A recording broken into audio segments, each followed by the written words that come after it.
Hello, I'm Lauren Taylor. This is the Iran War Today, our daily briefing, bringing you up to date with all you need to know on day 99 of the US-Israel war with Iran. Let's start with some of today's key developments. The shaky ceasefire between the US and Iran is tested further, with Iran striking Kuwait and Bahrain, and US forces hitting Iranian radar sites and drones. The Lebanese army says several of its troops have been killed in an Israeli airstrike on a military vehicle in the south of the country. And Iran reacts angrily to the failure of the US to grant visas to some of its World Cup support staff. The shaky ceasefire between the US and Iran has been tested further, with American forces targeting Iranian drones and radar sites, and Iran firing missiles at US bases in the Gulf. The latest exchanges have put further pressure on what's supposed to be a pause in hostilities to allow for negotiations for a peace deal. Bahrain and Kuwait have condemned the Iranian attacks on their countries, while the US said it had been responding to Iranian drone activity against ships attempting to pass through the Strait of Hormuz. Well, President Trump still says an agreement is within reach, but maintains that much of the Iranian military infrastructure has been destroyed. Most of the drone factories have been knocked out. Most of the launching pads have been knocked out, and most of the missile manufacturing areas have been knocked out, but they still have capacity. They have some missiles, they have some drones. I would say percentage-wise, maybe 21, 22% of their missiles. It's a lot of missiles. I want to speak to Tom Simons, who's in Washington for us. So, Tom, what have the US been saying about the latest strikes? Well, Lauren, the US has said that this is unwarranted Iranian aggression, and in response to that, the Iranians are saying that the US has breached the ceasefire. So let's just go over what's happened over the last 24 hours or so. This appears to have started, this latest tit-for-tat, with Iranian drones being sent towards shipping in the Strait of Hormuz. The US responding by attacking radar bases along the coast of Iran. The Iranians responding to that by sending 7 missiles towards Kuwait and Bahrain, and the US saying that 6 of those missiles were intercepted and the other one didn't reach its intended target. But no casualties, at least among US troops, and no US bases affected, according to CENTCOM. So what's happened? Well, I think we can sum all that up as this is a ceasefire that is absolutely fraying at the edges. And given that, is there any progress or any word on any progress towards a peace deal? Well, Donald Trump gave an interview earlier this week to CNBC, one of those phone interviews. He now picks up the phone to reporters. And he said that, quotes about the talks with Iran, "I don't care if they're over. Honestly, I really don't care. I couldn't care less." Now, only a week ago, he was predicting a deal within days. And he does tend to say things like that in his many statements and tweets and posts. He did another interview yesterday on camera in which he said that regarding the Iranians, that he believed they felt they had been virtually decapitated, but he said that they were a very proud nation and therefore were not seeking to reach a deal. So that's where we are. I think on the Iranian side, probably the events in Lebanon have been have had the biggest implication for the Iranian negotiators. There was a potential ceasefire in the last 24 hours, but it appears to have not really happened, partly because Hezbollah, which Iran backs, was refusing to agree to the ceasefire, was refusing to stop attacks and refusing to withdraw from areas of Lebanon that were part of that ceasefire deal. So that now seems to be dead, continuing hostilities there, and that does seem to be quite key when it comes to getting a deal between Iran and the US. Tom Simons, thank you very much indeed. And let's talk about Lebanon now. The Lebanese army says several of its troops have been killed in an Israeli airstrike on a military vehicle in the south of the country. One of those killed was an officer. Israel has continued to attack targets, it says, are linked to the Iranian-backed Hezbollah militants, despite a ceasefire having been agreed on Wednesday. Here's our correspondent Lina Sinjab in Beirut. The attack that took place today on a military vehicle in the south that left several soldiers dead, including one officer, is really shaking any confidence in this ceasefire agreement and putting the Lebanese army at risk.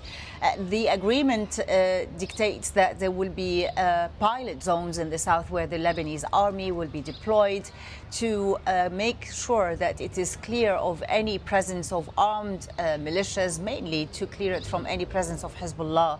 Now, after this attack, they fear that they might be under, attack from both the Israelis and Hezbollah. Hezbollah rejected categorically this ceasefire agreement, is rejecting these talks and, calling them as, shameless and humiliating for the country. There is a huge criticism to this agreement because it doesn't include a line about the withdrawal of the Israeli troops. But for the government, this is the only way forward. They said it repeatedly. The only way is for negotiations, for a gradual ceasefire to end this war and have a lasting agreement. And the president, Joseph Aoun, yesterday even put the blame on Iran. He said basically that the Iranians are using Lebanon as a bargain chip in their negotiations with the Israelis, with the Americans. Nina Sinjab. Well, the Iranian foreign minister has again pointed out that the situation in Lebanon is part of the overall conflict. But in the recent war between Iran and the United States, Lebanon is an inseparable part. Therefore, we do not see the fate of Iran's war with America and Israel as separate from the fate of the war in Lebanon. They are connected. Our correspondent Sebastian Usher is in Jerusalem. So, Sebastian, tell us about what Israel is saying about the killing of Lebanese army troops in that Israeli airstrike. Well, there was a statement from the Israeli military essentially saying that it did carry out the strikes, but saying that the vehicle in which the three Lebanese soldiers, a very senior commander, an officer and another soldier, were in and were killed, was moving suspiciously in an active combat zone, and that essentially is why the Israeli forces took action and fired at it. I mean, it shows, of course, as we've seen before, we've seen this with members of the Lebanese army which are not involved in the conflict, and we've seen it with the UNIFIL force, which has been patrolling the border zone between Lebanon and Israel for decades, where they again don't get involved in any of the combat, but they get caught up in the crossfire from time to time. And the intensity of the fighting that's continued in South Lebanon means that such incidents as this are more likely, and will make, I think, as we really understood from what Lena was saying there, make the Lebanese army, which is being asked to play the same role, to be honest, what was asked after the war that Israel mounted against Hezbollah back in 2024. The Lebanese army was meant to move and take all the positions that Hezbollah had been controlling down in the south. It did do that to some extent, but at a certain point, caught in a vice essentially between Hezbollah and the Israeli army, which didn't fully pull out. It wasn't able to fulfill that mission.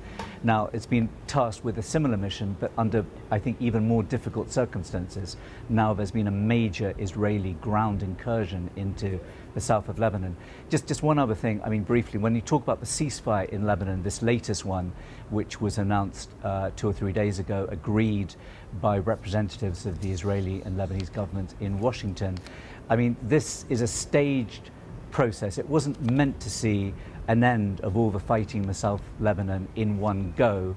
It was also meant to continue to forestall an extra escalation by Israel in terms of the Israeli military mounting new airstrikes on the southern suburbs of Beirut. We haven't seen that happen since this ceasefire went into effect, and we haven't seen, as far as anyone has been able to judge, any serious attacks by Hezbollah on northern Israel, on the communities there, which again was part of the deal that was done to try and prevent that escalation. So that's, very, very small amount of progress to be made, but it is some.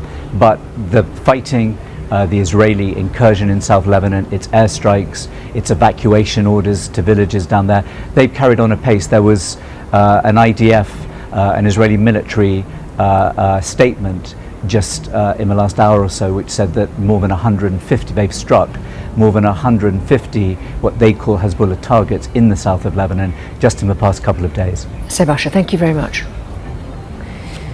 Iran has accused the US of discriminatory treatment and violating its obligations as a World Cup host for refusing visas to some of its football team's delegation. It said 15 members of the Iranian party had been refused US visas, though not the players. I want to speak to Pooria Jaffareh, BBC World Services Sports. So thank you for being with us. I mean, tell us a little bit about this. The players have been granted visas, but not their entourage, by the sounds of it. Let me just bring you the latest. The flight has just taken off from Ankara, the plane which is carrying the Iranian football and those who are accompanying the team. Those who have not been granted visas. On that list, there is the head of the federation, the vice president. There are 2 caretakers, 2 media officers, 2 security officers who some would have predicted, and also 2 analysts which are part of the technical team who are accompanying Iran. And apparently the plane is going to stop at Spain shortly and then go to Tijuana in Mexico, where the Iranian camp is based. I'm also hearing that there might be even more restrictions for those who got their visas and are traveling to the US during the World Cup.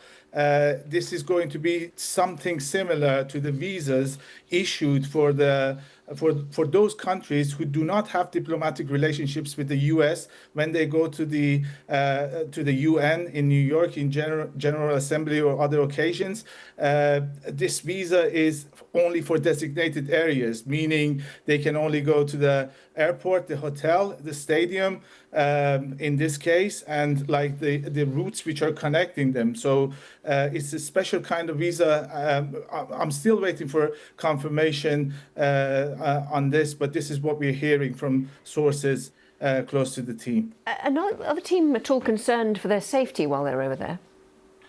Tijuana in Mexico, it's known for that connection of the drug trafficking and the Mexican cartels and trafficking into California, and it's going to be difficult for the Iranian team in terms of the logistic and the travel. But originally, the camp they chose for that team was in Arizona. And let's not forget that California is home to so many Iranian diaspora who do not have a good relationship with this team and see this team as a representative of the Islamic Republic and not the people of Iran. They have already they are setting up rallies and protests against FIFA that is not letting them to carry any flags but the official flags to the stadium. So in a way, being in Tijuana, maybe it has its own negative side, but it's going to keep them safe from those Iranian diaspora who probably would have caused them some problems if their camp was in on the soil of the United States. Now it's going to be difficult for them to make that border crossing, go to Mexico. Apparently, every time you want to come back to the U.S., there is heavy traffic. A few hours you need to wait on that checkpoint before you come back to the U.S. And perhaps many Iranians, they find it too difficult to go and make themselves heard outside the training camp in Tijuana. Pooria Jaffareh, thank you very much indeed. Well, tomorrow, Sunday, will mark 100 days since the start of the Iran war. Despite numerous suggestions that moves towards peace are imminent, the ceasefire is still being tested, as we've seen with the tit-for-tat attacks over the last 24 hours. Want to look at this in more detail? I'm joined by Kasra Naji from BBC Persian. Thanks for being with us. So tell us first of all about the reaction in Iran to these latest tit-for-tat strikes, which are really putting the ceasefire at threat. Yes, and they're all blaming each other. The Iranians are blaming the US for starting it, and the US is blaming Iran for starting this. But this has been going on for some time now. This, for example, this kind of skirmish, serious skirmish between the US and Iran is the third time in about 10 days. Less than 10 days. And it's the second time that Iran attacks with ballistic missiles Kuwait and Bahrain. So it's as you say, it's testing the ceasefire in a big way, in a very serious way. And how long this might go on, we have to wait and see. But obviously, it's pretty fragile, this peace process. And given that it'll be 100 days tomorrow, Sunday, how would you describe the impacts, not just on Iran, but globally, of this war? I think it has changed the sort of the power relations in the region. The US and Israel, when they started this attack on Iran, they had certain ideas. They haven't sort of achieved their aims. They wanted to get rid of the regime change. They wanted to undermine the security forces to the point that Iranians will rise and take over the power and change the regime. All of that didn't happen at all. In fact, what happened was the reverse of it, in a sense that the security forces, the hardliners, got even more emboldened. They became more stronger. They became more entrenched. Although the change of change at the very top from Ayatollah Khamenei to his son, we don't know whether that is a qualitative change in terms of, how much the new man is a hardliner. Is he as hardline as his father? We still don't know, because we haven't seen him in the last 3 months since he has been appointed. But nevertheless, Iranians, the hardliners who are driving this bus in Iran, are feeling pretty much emboldened. They think they have the upper hand, and they think that they have won the war and they can dictate the terms of peace. And that might be their weakness, in a sense that they might lose the chance of achieving something achievable. Kasra Naji, thank you very much indeed for that analysis. Thank you. Well, whether you're joining us on YouTube, TikTok, Sounds, radio or TV, thanks for your time. We'll be back at the same time tomorrow with a special Iran War Today to mark 100 days since the start of the conflict.